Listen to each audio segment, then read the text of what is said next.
Welcome to today's coffee talk. I'm extremely pleased to be here with Vicky Peakman, the founder of Fair Pay Partners, who is helping companies address and fulfill the European Pay Transparency Directive. And where I wanted to start this conversation is because in the past we've been talking about the complexity of pay and how that relates perhaps to companies panicking. So maybe we can start there and you tell me a little bit more about how complexity of pay is now interacting with the Transparency Directive. Yeah, well, it's great to be here. Good to chat. So I think the thing that I'm when I'm talking to people at the moment about the directive, one of the things that seems quite simple about it is that you have to be able to be transparent about how you kind of calculate pay, how you would come to the pay amount for individuals, and pay progression, pay levels, that sort of thing, and grouping of jobs like that. So the sort of nuts and bolts of like the professional like reward people's world, like actually making that transparent. And so I think it feels like that's quite simple, but actually when you talk about pay to reward professionals, about how they get to the point of the actual amount for each individual, it is actually really quite complex. And we've kind of over time created potentially something that's a bit more complex than it needs to be, because it has been done maybe behind closed doors and it hasn't been so transparent. And so getting to a point of transparency actually could be quite hard for companies, because what you end up with is maybe trying to explain something that is like seems too complex for individuals, and they don't understand, there's too much nuance around it maybe. And the whole point of transparency, I think, is so that individuals feel that they're being paid fairly, right? That's the end goal, is to understand why you're paid as you are and that you're paid fairly against your peers. And so if you get told a kind of fluffy, we pay generally to do with skills and experience, and we look at market rates and we do this, then that's actually maybe too much in the way of a kind of woolly statement, and that people want to actually understand kind of how they're going to be able to change their pay and understand how they're paid. So how do then companies scale back on their complexity, right? So let's say I'm your client and I want to go transparent, right? Because that's what's being mandated. So what do I do? Well, I mean, it's not easy, is it? I mean, it's quite easy for those companies that are sort of starting up now, to start building something that's quite simple. But it's those companies where they've kind of, it's almost like they've maybe got different, companies that have come together often, like mergers and acquisitions. And so they've actually got different ways of paying it. Different groups do it differently. And so I would sort of, the one good thing about the Pay Transparency Directive is that it's not coming into effect till next June. And so we have time. And I think there's two sort of stages that I would go through with a company. One is like actually working out how you would like to pay, like what could we simplify? What could we do to make it so that it's not as complex as we've got now? And that's kind of an internal process of how do we change that.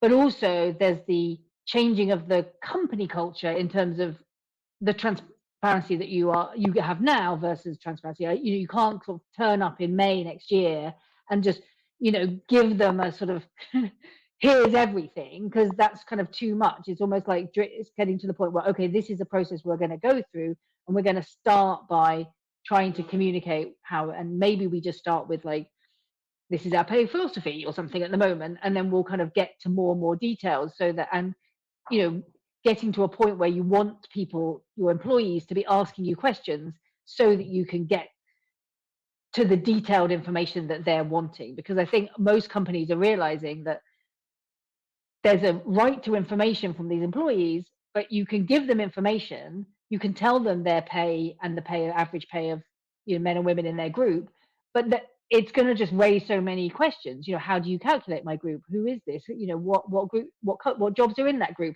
How do I know what mine is against? Why am I paid less than the average of them? All of that is going to come out of it. So you have to be able to almost you want to be able to get to a point that you've provided so much information that those employees can kind of work out a lot of those answers before kind of coming at you with them. And so that's that side of it. It's a kind of more like a change management process about communication of something that is very emotional and for individuals and complex in itself. But then there's the kind of tidying up of your systems, and actually, getting rid of some complexity that you've got that you maybe don't need, and maybe you're paying by the job, and actually you could pay by the group, you could pay by the level. You could start kind of simplifying it. So I think there's two sides to it. Yeah. Do you think this will be easier for some types of organizations compared to others? Or I'm thinking, Europe is a collection of very different countries, right? So my brother is currently staying in Italy for 3 months, and he's like, why does anyone live outside of Italy? So I know that culture is very different from Iceland, right? So do you see any culture? How does this all interact with different cultures? Yeah, I think so in companies individually are going to be different cultures as well, right? So you've got professional services, some of those kind of financial services who've always been quite, secretive about pay, and there's quite a lot of differences going on, who probably will find it harder than maybe those groups of companies that have maybe unions or collective bargaining, where actually pay is kind of talked about more. So within countries, you're going to have these differences. And then between countries as well, you do have some cultures that are a lot more open about pay. Some of the Nordic countries are quite open about pay. They already have a lot of pay reporting requirements where people are just generally talking about pay. France has, Spain, they have some quite detailed regulations already. So that's already kind of something that's in the domain, cultural domain. Whereas you've got some countries that haven't got any regulations on gender pay or any kind of pay at the moment, and those countries are going to have to talk about changing the whole culture, and like suddenly we're all supposed to talk about our pay, which is like something that a lot of people don't feel comfortable about. So yeah, I think it's going to be quite interesting. And also size of company is going to be really different as well. So smaller companies, it's just going to be easier because it isn't as complex and everybody kind of knows each other, and there's maybe less of a kind of groups, whereas some of those big companies that have thousands and thousands of employees, trying to kind of put all that in a neat little description of how it works is actually going to get quite complicated and quite hard to kind of explain those differences between the different groups. Yeah. So to me, it sounds like, if I summarize that, this is an amazing opportunity to simplify, right? So when we think about comp processes, simplify pay, how we determine pay, and then slowly but surely go on a journey on how we want to communicate that, to how to make the information digestible and informative, so that when 2026 hits, we are ready. Is that fair? Yeah, that's exactly right. Yeah. Awesome. All right. Thank you so much for joining us. It was a pleasure to have you. Hopefully we can, convince you to come again, maybe, in a few months when we can talk about how we are seeing companies actually do this. Yeah. Yeah. Great. Awesome. Thank you. Have a good day. And you.